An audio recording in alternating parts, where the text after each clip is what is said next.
In addition to her success as a U.S. Olympian and an elite athlete, she's an accomplished journalist and an international keynote speaker.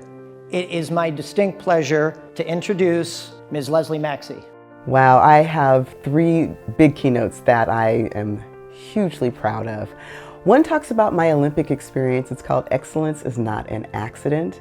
There's one that I am workshopping right now around ageism, and it's called Kicking Ass and Taking on Ageism. And then the other one is around embracing change and the power of intentionality. So I guess that's 4, but there are 4 that I'm known for. I'm a world record holder in the 400 hurdles. And I'm also a 1988 U.S. Olympian in that same event. When I got there, what I can tell you about the Olympic Games is everything that you can possibly imagine it is. It is that times 110 times 110. I trained for 4 months, got a world record, a junior world record in the process, but I missed the Olympic team by 2/100ths of a second. And the reason why I say excellence is not an accident is because it's not going to fall out of the sky and hit you in the head. I learned about excellence between 1984 and 1988 when I made the team. And so when I was approaching my 50th birthday, I realized my girlfriends and I were in a constant conversation about change and transition. Some of the things that we were facing were incredible, like you get a call from a headhunter out of the blue for a dream job, and then you land it. Or some of the things were a little more middle of the road, like these children that we've raised to be independent thinkers and fly the nest, and then the little buggers actually do it. And other things were things that we could not have conceptualized, like the marriage that you poured your heart and soul into building, and then all of a sudden, you are not young enough to be the wife of tomorrow. We were going through a lot of changes, and we were wondering if we were in it on our own. And so I saw my 50th birthday as a distinct opportunity to create a party with a purpose. So I invited 23 of my best girlfriends to Las Vegas to see J-Lo. That was the party side. And then on the purpose side, we launched the Not Your Mama's 50 movement. The tagline is Not Your Mama's 50. Not better, not worse, just different. Ageism is not just about you being older.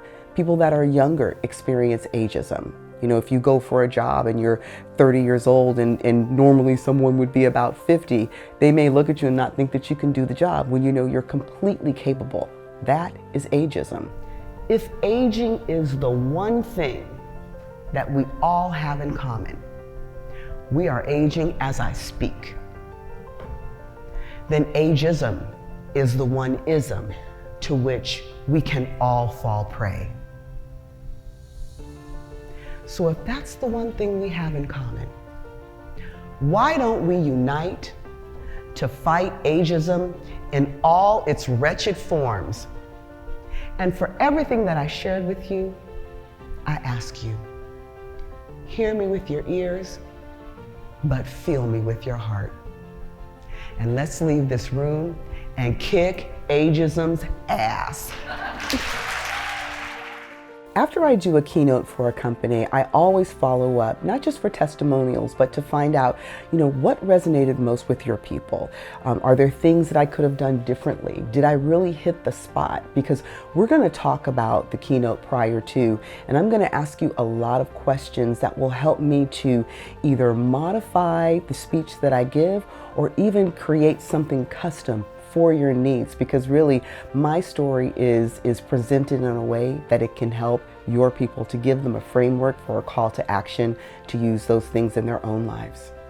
Thank you so much for taking time to engage with my speeches and the different topics. What I know for sure is that we exist in relationships, and speaking checks 2 major boxes in the human experience: to know and to be known. And it is an honor for me to be able to stand in front of audiences and share my life in a way where they would know me, know themselves better, and that I may be able to touch, move, and inspire. Thank you.